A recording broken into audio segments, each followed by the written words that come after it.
You're watching the post-game show sponsored by Auto Trader. Emma Hayes is loving this one, how it finished out. The United States on top of Italy, 3-0. Jenna Box, Sarah Walsh, Melissa Ortiz, and Julie Foudy with you. Hey, she said she wanted a fast start. She got a fast start. And then for a while, we're watching this, Shannon and I, and thinking, this can't be a 1-0 game, right? It felt like something was going to break and those goals were going to start coming, and they certainly did, Foudy. I did think, oh my goodness, this isn't going to be a repeat of that Portugal game, right? Where they go on that fast start and then all of a sudden it didn't end so well. No, you could tell it was different, but I think that was a really good performance by them. There's always going to be things that they're going to nitpick on, but that was a team that was organized, it was compact, and even though it wasn't probably the best we've seen of Italy, the United States came out on the front foot, created a lot of chances. I think they want to be more clinical in front of the goal. It could have been probably more than 3, 5-ish, but I think there's a lot of positives they'll take away with that. Yeah, I loved how they actually did take the word of Emma Hayes, which is they needed to be switched on from minute one. And also one of the things that Emma says was the transition from playing at their professional club soccer, to the national team. You only have a few days of training to transition to a new style, to a style of play, to identity, to the positions that you're playing too, because some players here change positions. So that's one of the things that, looking at it, kudos to the team for doing that and performing in this way in a dominant performance, and then learning from the mistakes, like Julie said, especially against Portugal, being 1-0 up, but keeping that and then scoring. And man, Catarina Macario, she played so good. I was going to say, you know what, something that stood out to me the entire game was their counter press. I just felt like they came into this game, knew that they had to battle in those first and second balls, but also just the minute that they lost the ball, they were right back and winning it again and going. And I think that was how Kat Macario scored with Sam Coffey's assist. Again, they were just constantly doing it. Olivia Moultrie was doing work on both sides of the ball. And that becomes so important when you see that. You know what? We'd love to see it. Kat Macario's wearing the... Wait a second. Did that happen when I was still upstairs? Yeah, we didn't. We're going to hear... Don't give away the secrets. We're going to hear from Rose Lavelle. Rosie! Hi. Get on in here. Are you tired yet? Who's tired? No one's tired. You have no time to be tired. You got another game. From lifting a trophy, NWSL championship, right into camp. I mean, girl, you're not stopped. Dude. That's how it usually goes. There's always a FIFA break after the NWSL championship. So I think we're all kind of used to it. How are you? What a week. My goodness. Where do we even start? Are you, like, you're still standing is where I want to start. How are you feeling? I feel good. I think we all were, like, obviously had a fun weekend, but we were ready to come into camp and get to work and put together 2 good performances. Yeah, congratulations from last week as well. Rose, you look like you're having a lot of fun out there. One, you just look like you had the freedom to kind of move around where you needed to be. I thought you found pockets, you found balls in behind. I mean, what was the key for you tonight? What did, the head coach Emma say to you before the game? Yeah, I mean, I think it was just that, finding where we could have some overloads, where I could find little seams to get the ball and turn and take space. I think, obviously, we wanted to keep building on the performances we had last camp, and the emphasis on, like, coming out strong and sticking to our principles. And so I think that's what we did.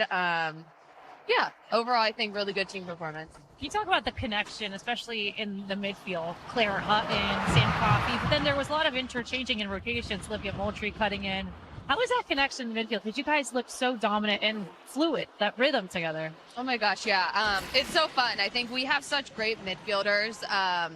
So, I mean, I think every time you get to step on the field with them, it's so fun. And I think we just keep, like, growing and building connections every single game. And, I think it was a lot of fun out there. I think, like, there's just so much talent to play with that, like, I feel so lucky every time I get to step out there. I don't think we're going to have this one ready when I bring it up. The back heel shot on goal. Oh, yeah. For a second where you're like, this could be it. I was just saying to Hype, I'm like, when you do a back heel and it works, you're like, dang. And then when it doesn't work, you feel like an idiot. And so I felt like an come idiot. on, Rose. Look at here. This is so good. Look, I'm ashamed. Here it is.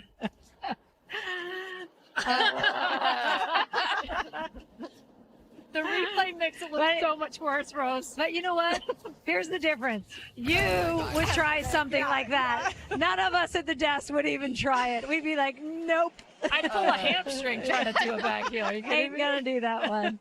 I shouldn't have done Wait that. a second. So the crumble cookie game. Can you please talk us through that? It's really simple. You just have to guess the flavors of the week.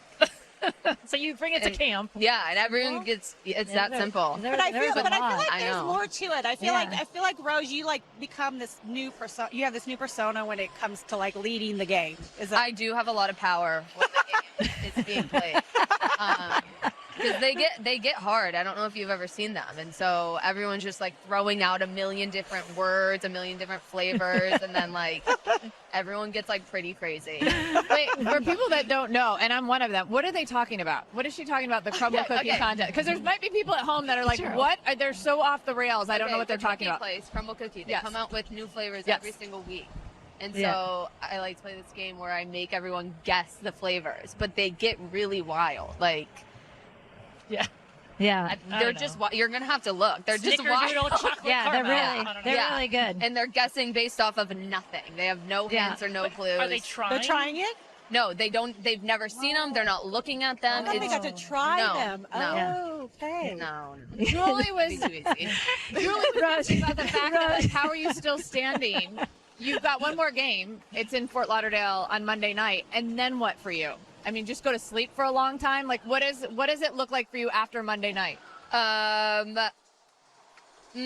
gonna go home.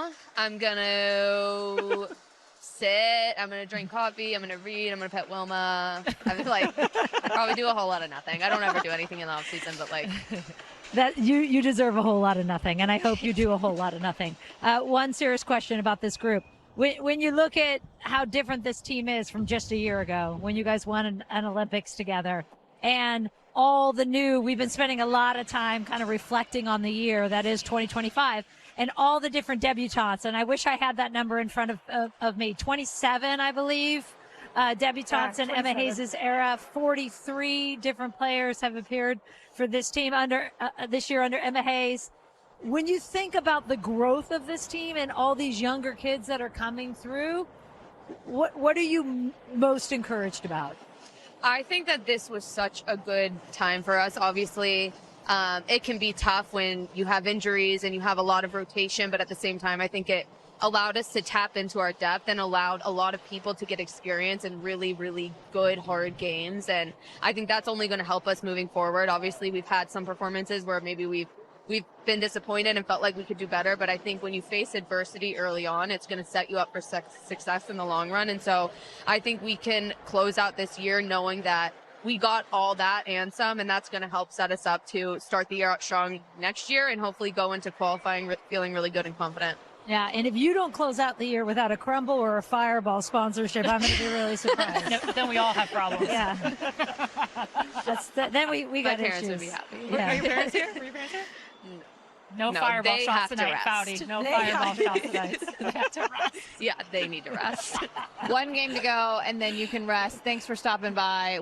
The back heel pass could have been killer. You know, I can't even look at it. I'm like, could have been awesome. Well, you'll get them next time, Rose. It's already been an incredible week for Rose Lavelle. When we come back here from Orlando, we're going to hear from this woman right here. Another brace for Kat Macario. She leads the Americans in scoring in 2025, the United States on top of Italy 3-0. We'll hear from Kat next.